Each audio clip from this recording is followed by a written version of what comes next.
Hello Minecrafters, King James here, broadcasting from the Zealedcraft Feed the Beast Ultimate server. We're currently a whitelist server, however in preparation for going public we're whitelisting just about anybody right now. We run the recommended version of Feed the Beast Ultimate, and we're going to update as soon as that comes out, hopefully.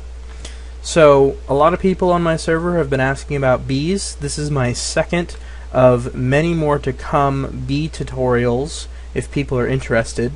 I did a 5-minute bare bones what you need to know for the very basics of bees, and this is going to get a little bit more in depth. We're going to look at some more of the tools you can use. We're going to go more into depth about some of the tools that I previewed on my 5-minute tutorial, and we're going to get a little bit more into breeding.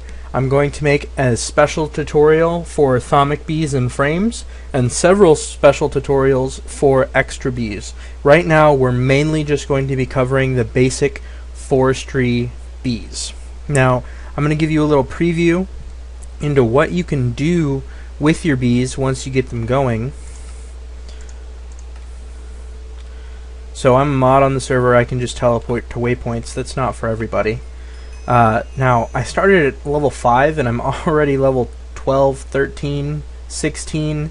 I've got 25 apiaries here with Edenic queens in them. They're from the jungle branch. They're not that hard to get. They don't have any flowers right now, so they're not going to lose any life. They're just going to stay there, and they have an effect on them called Explorer, which just throws out experience. I don't get the orbs, but if I stand within 5 blocks of these apiaries, I just get experience. So I've got my enchanting table here and everything. So this is an awesome experience farm. You can get bees that give you diamonds and diamond dust, ruby dust for chrome, emeralds, emerald dust, just about any basic material you can think of, with the exception of things like wood and obsidian and cobblestone. Pretty much any metal, any gem. I'm waiting for extra bees to come out with applied energistics quartz bees. That hasn't happened yet, but I'm really hopeful. But nearly every basic material you'll need can be obtained from bees. Even lapis, diamonds, glowstone, redstone. There's even wooden bees that I believe produce wood or sticks. You can even get shards of minium from minium bees from the Thaumcraft. You can get node bees in Thaumcraft that will draw nodes to your apiary. You can get a pair of rejuvenation bees which put 15 viz into the aura per second. I grew a node from nearly nothing to about 4,000 in less than an hour. And you can get bees that will purify your aura or put flux into your aura, though I don't know why you'd want to do that. So that's just a little preview into what you can do with bees. I hope that it encourages you guys to keep watching my tutorials. And now let's go and take a few steps back and take a look at what you need to do to get started. First of all, I have an Apiarist backpack. It has 125 slots. If I toss these meadow bees onto the ground, they'll automatically go into my backpack. So this is very useful when you're hive hunting. I'm considering doing a hive hunting tutorial because there are a few pro tips that you can use to find hives much easier. I just fly around really fast with power armor, but not a lot of people can do that. And when you're first starting out, you really want to get bees going as soon as you can to maximize efficiency. So there's some stuff that you can learn and know in order to find your hives easier. So we've got your Apiarist backpack. Bees pile up in your inventory very quickly. It's made with an Apiarist chests and some backpack materials. Just use any eye to figure that out. So this is an Apiarist chest. It has 125 slots, but I don't find it particularly useful except for the backpack. I prefer to use the indexer. The indexer is from the Extra Bees mod, so if you don't have that for some reason, then you're probably going to want to use the Apiarist chest. The indexer has an unlimited storage capacity for bees. However, if you get an obscene amount of bees in this thing, it can glitch. You won't be able to take your bees out. You'll have to pump them out with Buildcraft, Red Power, or Applied Energistics. And you can't break the thing because you'll probably crash the server with that many entities. I haven't experienced this glitch, I've just been told about it, and it takes a lot of work to get that many drones and princesses in this thing, and hopefully if you keep watching my tutorials, you can find out how to do that. Now, the thing about the indexer is you can sort your bees by species or by type. Type would put queens at the top, then princesses, then drones. That's one reason I like the indexer, plus the unlimited storage capacity is awesome too. It costs a diamond, some chests, and some redstone to make. It's not super expensive, though it is more expensive than the apiarist chest. So you're definitely going to want to make the backpack and either the chest, or I suggest the indexer. Now let's take a look at some of the other frames. I showed you guys the untreated, impregnated, and proven frame on my 5-minute tutorial. Those all increase production by 100%. They just have different durabilities. We've also got chocolate and soul frames. Chocolate frames and soul frames are from the basic forestry mod. There are frames from the Thaumcraft mod, but I'll do those and cover those in my Thaumcraft Bees tutorial. Chocolate frames increase your production by 50% as opposed to 100% from the other frames, and decrease the lifespan of your bees by 50%. So why would you want to do that when you can just use one of these and get more life and more products out of your bees? Well, if you kill them faster, you can breed them faster. That's why you would want to use chocolate frames. Though I suggest using soul frames. It increases mutation chance, decreases production, and decreases lifespan. The soul frame mutation rate doesn't mean that if you use 2 soul frames you have a 100% chance to mutate your bee though. Each bee species has a set mutation rate. For example, any 2 hive bees crossed together, different species of course, has a 15% chance of yielding a common bee or common hybrid. That means that if you were to use 1 soul frame, you would get that 50% mutation rate off of the base chance. So, for common bees, you would get a plus 7.5% chance mutation factor. So if you use 3 soul frames in an apiary, you'd have a 37.5% chance of getting a common bee. That's your base 15% chance plus 7.5% for each soul frame times 3. They also decrease your lifespan, like I said, so that's useful, but you won't get a lot of products out of them. But if you're building your bees up with industrious and imperial bees, you're going to want to worry about production later on rather than right now. Now, when you're identifying your bees with the handy dandy beealyzer, you're going to need honey in order to do it. So instead of relying on the bees that you're mutating to get your honey, I suggest going around and finding marbled hives. They're from the Extra Bees mod, but you can find them all over the place. They're very easy to spot on your mini-map. I believe I see some. If you'll see in the right side, in that autumn forest biomes, there's 2 white dots. Let's go investigate. And hopefully, yep. Oh, we found a meadows hive too. So, pro tip, marbled hives, easy to find. Just look for white dots on your mini-map. That's a marbled hive. We can get it if we have a scoop, which I don't see my scoop. Found my scoop. So let's pick that up. Got ourselves some marbled bees, which went into our apiarist backpack. So we got a marbled princess. We didn't get a drone. And then we'll go ahead and get this meadows hive too. So why are marbled bees great? Well, number 1, they're all over the place. Number 2, you can use them to mutate into common drones.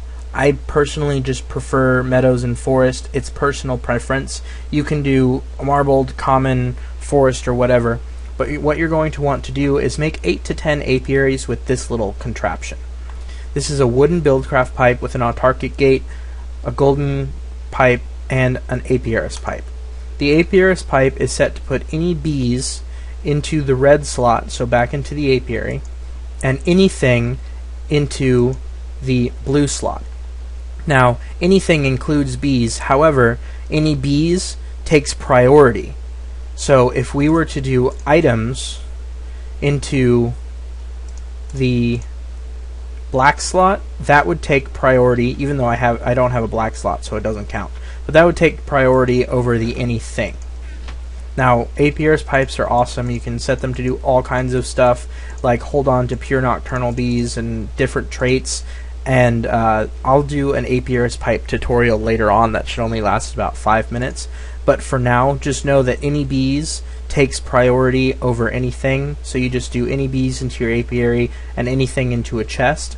That way you'll get all your products, and then you can automate that with a centrifuge and a squeezer, and you can just let your marbled bees or whatever you decide to use work constantly. Now, you may find rocky hives underneath the ground, which give rocky bees. Rocky bees give rocky combs. Rocky bees are nocturnal and have cave, which means that they can work underground and at night. However, rocky combs only have a 25% chance of yielding honey and a 50% chance of yielding beeswax, as opposed to a regular honeycomb, which is yielded by forest, common, meadows, and marbled bees, and cultivated bees. And that normal honeycomb, which is just called honeycomb, has a 100% chance of yielding beeswax and a 90% chance of using honey. So I prefer to just get marbled bees, stick them in 10 apiaries, do this, and that's how I get all of my honey for identifying bees.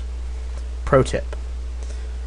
So once you've got that going, once you've got your honey production going, you're going to need to understand how all of your traits work. I've got an unidentified forest princess here. I believe I bred it with a meadows drone. Nope, it's a purebred forest princess. So it's got all the default traits,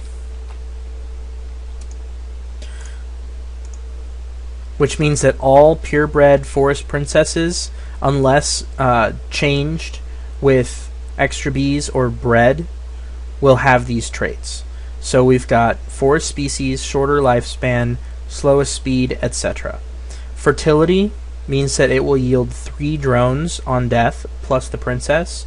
Maximum fertility is 4, minimum is 1, so 1 drone fertility is really lame. Active and inactive. Active means that it's the trait displayed on the bee. So, for example, we have this common meadows hybrid. You can see that it's white. Normally, meadows bees are red. However, the common species trait is active. That's why it's white. On pollination, you'll see that we have slowest on active and slower on inactive. Pollination is for the forestry tree breeding. The faster the pollination, the more likely chance you have of getting a crossed tree so that you can get your new tree species faster.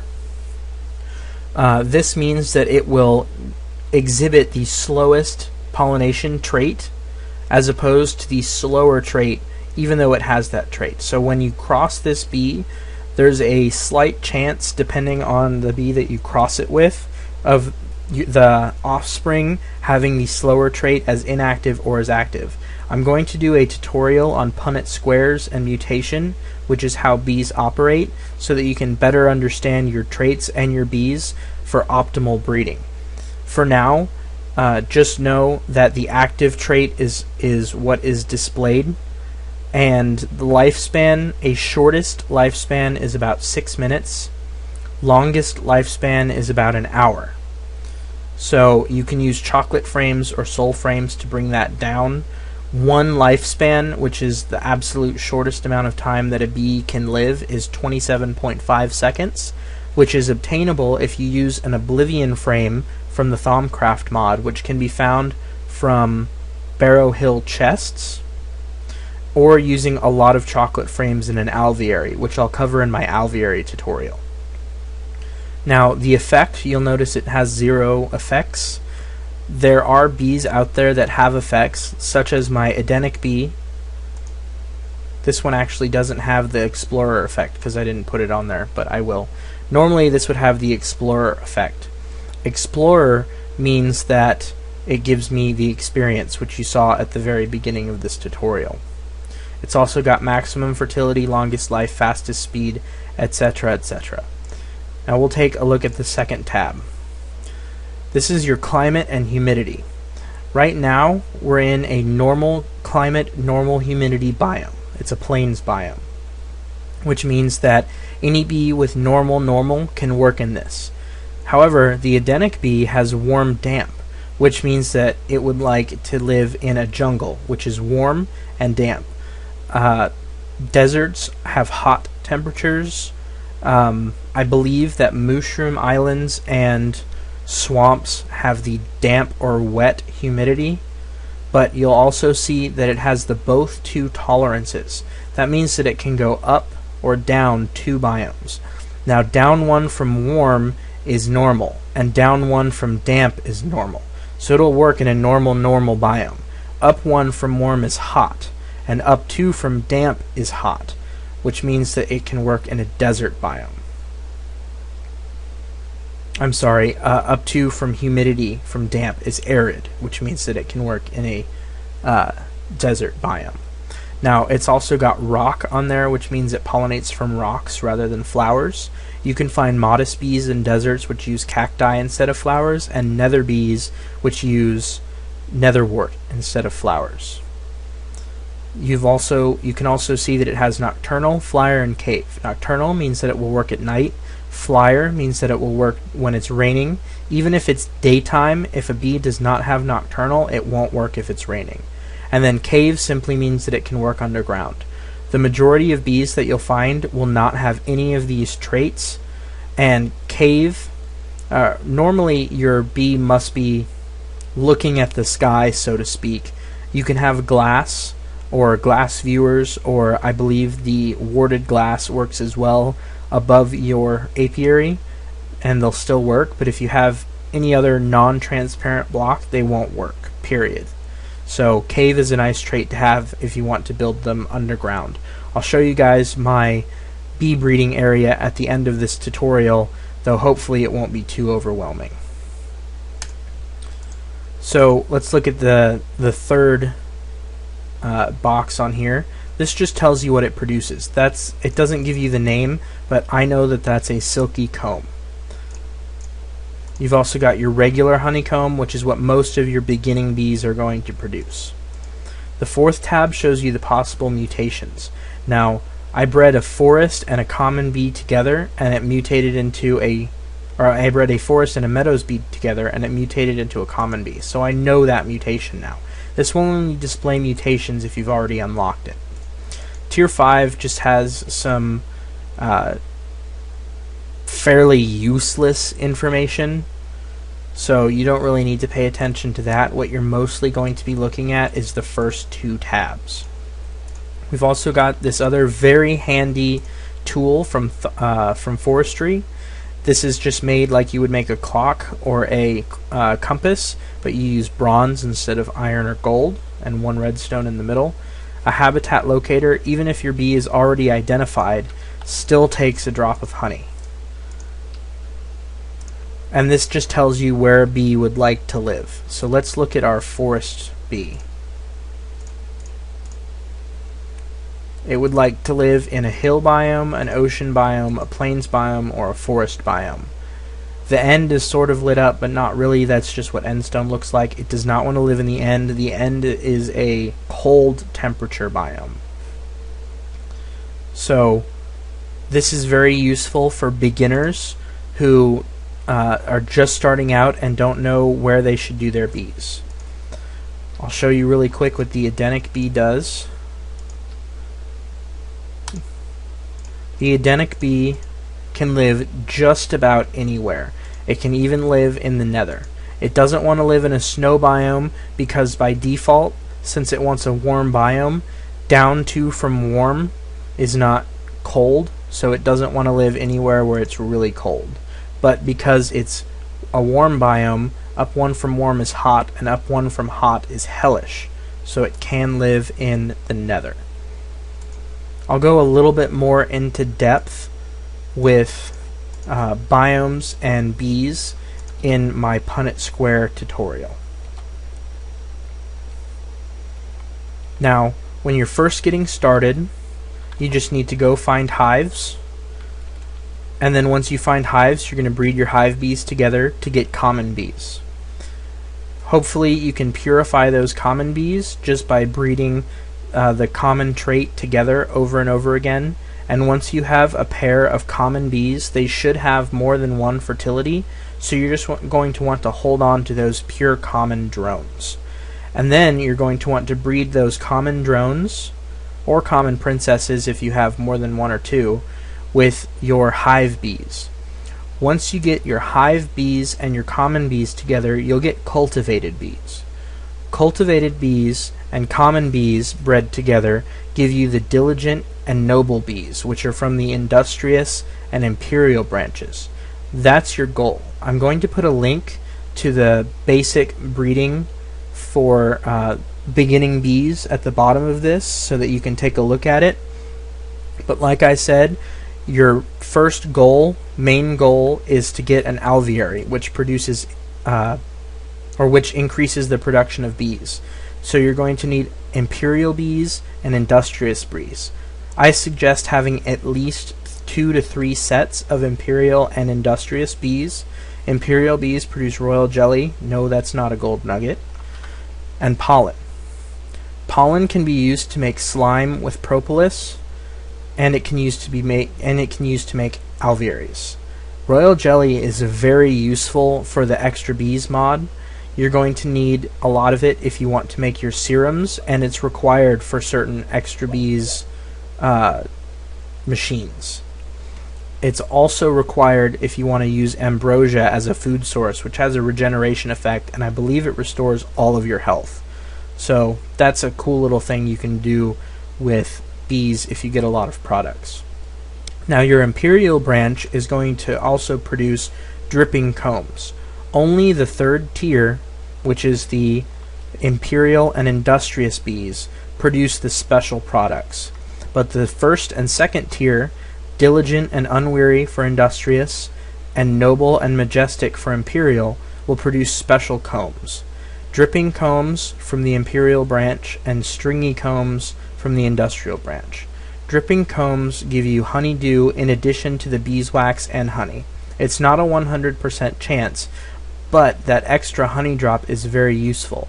Honeydew is used exclusively in only 2 or 3 not very useful recipes. You can just toss it in your squeezer and turn it into liquid honey just like you would a normal honey drop.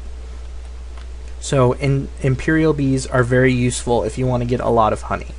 Stringy combs give you propolis. Again, it's not a 100% chance, but it's a very high chance, and it's in addition to the honey drops and the beeswax. Propolis can be put in a forestry centrifuge and can be turned into sticky resin to make your MFR plastic out of the IC2 rubber. So if you want to start bees very early on, instead of going and using tree taps on those rubber trees, you can just use propolis. You can get a lot of rubber very quickly. I currently have about 32,000 rubber, and I only have 1 pair of industrious bees in the alveary with max production, plus all of the other bees. When you put honey or honeydew in a squeezer, you have a small percent chance of getting propolis. And again, 32,000 rubber. So that's just what you can obtain. Now, one last thing, I showed you the beealizer. You can also make a block version of the beealizer called an analyzer. It takes no power to run. It takes the beealizer, but it also takes the single honey drop per bee. However, it takes about 30 seconds to identify a bee rather than the instantaneous beealizer version, though you can place it and set your alvearies up with Buildcraft or with Red Power, possibly even Applied Energistics, to automatically extract the bee from your apiary and run it through the analyzer so that you can have analyzed bees automated. That's up to you whether or not you want to do that. I don't do bees on a large enough scale to need to do that. Plus, I prefer the instantaneous beealizer method, but again, it's up to you. Well guys, that's about everything I'm going to cover in this tutorial. Again, this is King James. I'm using the Sortex Fanver texture pack, and really quick, you'll notice this cool wood. This is cherry wood. It's gotten from the forestry tree breeding from hill cherry saplings. It matches the apiaries and alvearies very nicely, so I like to use it. And if you have any questions, I'd be more than happy to answer them, and I'm planning on doing some more tutorials. This is only my second video. I really hope that I helped you guys out, and I really hope you're excited about bees. You can get a lot of stuff from them. Rubber very early on, great food, diamonds, platinum, pretty much anything you need nearly for free. So again, King James from the Zealedcraft FTB server, and good luck with your bees, guys.